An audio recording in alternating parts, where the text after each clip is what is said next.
घनेंद्र भारद्वाज हमारे साथ बने हुए हैं। घनेंद्र जी, हम देख रहे थे शुरुआत में जब ये मुद्दा है तो लगा ये धर्म का इशू है, धर्म को लेकर सारी चीजें चल रही हैं। आम आदमी पार्टी तो इसे जाति से जोड़ने की कोशिश कर रहे हैं। क्या आप भी इसमें अब अपनी राजनीतिक रोटियां सेक रहे हैं क्या? क्योंकि अब आप तो कह रहे हैं कि ये टारगेट दलितों को किया जा रहा है। ये क्या तर्क है?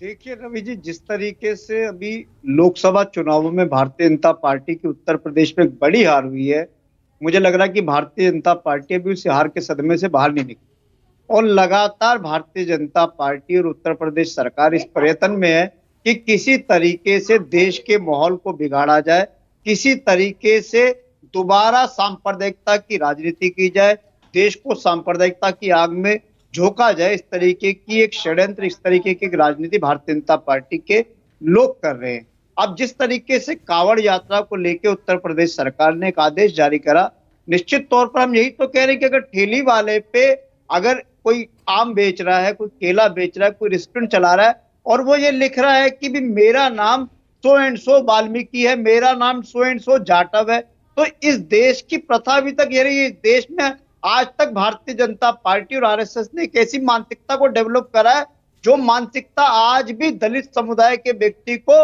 मंदिर में प्रवेश नहीं करने देती, आज भी दलित समुदाय के व्यक्ति के साथ बैठकर खाना नहीं खाती। अगर दलित समुदाय के व्यक्ति के साथ जो लोग बैठकर खाना नहीं खाते, जो उन्हें मंदिर में नहीं जाने देते, वो उनसे सामान कैसे लेंगे? ये बहुत बड़ा प्रश्न है। और निश्चित तौर पर इस पूरे निर्णय का, पूरे आदेश का अगर किसी को खमियाजा भुगतना पड़ेगा तो वो देश के दलित समुदाय को भुगतना पड़ेगा। ये हमने कहा है। यही तो सवाल, यही तो मैं सवाल आपसे पूछ रहा था आप कि भाई इसे हिंदू मुसलमान के जरिए से पहले देखा जा रहा था। आम आदमी पार्टी जबरदस्ती इसमें दलित वाला एंगल डाल रही है।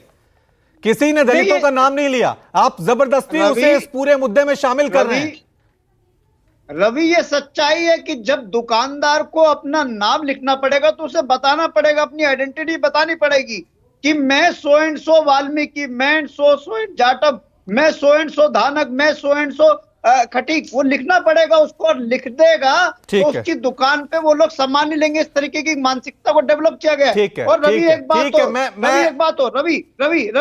एक बात और कि जिस तरीके से आज भारतीय जनता पार्टी की पूरी सरकार, चाहे वो एनटीए के तहत नीट पेपर का मामला, लीक मामला हो, चाहे सीयूटी लीक मामला हो, अब यूपीएससी का भी भ्रष्टाचार सामने है और जिस तरीके से बड़ी बड़ी परीक्षाओं में धांधली हो रही है, कहीं ना कहीं सरकार इस इश्यूज को भी डाइवर्ट कर रही है। अगर आप देखेंगे पिछले 2 महीने से आप और हम सब नीट पे चर्चा कर रहे थे, सीयूटी पे चर्चा कर रहे थे, हम एनटीए पे चर्चा कर रहे थे, एनटीए की कार्यप्रणाली पे चर्चा कर रहे थे, यूपीएससी पे चर्चा कर रहे थे। एकदम से सरकार एक ऐसा निर्णय लेके, उत्तर प्रदेश सरकार, कि पूरे के पूरे इश्यूज दब गए। देश के 26 लाख छात्रों के भविष्य के साथ इनकी सरकार ने खिलवाड़ करा है और आज ये हिंदू मुसलमान धर्म की, जात की राजनीति में लोगों को फंसा के उनका ध्यान डाइवर्ट करना चाहती है। घनेंद्र जी, हो गया आपका पॉइंट।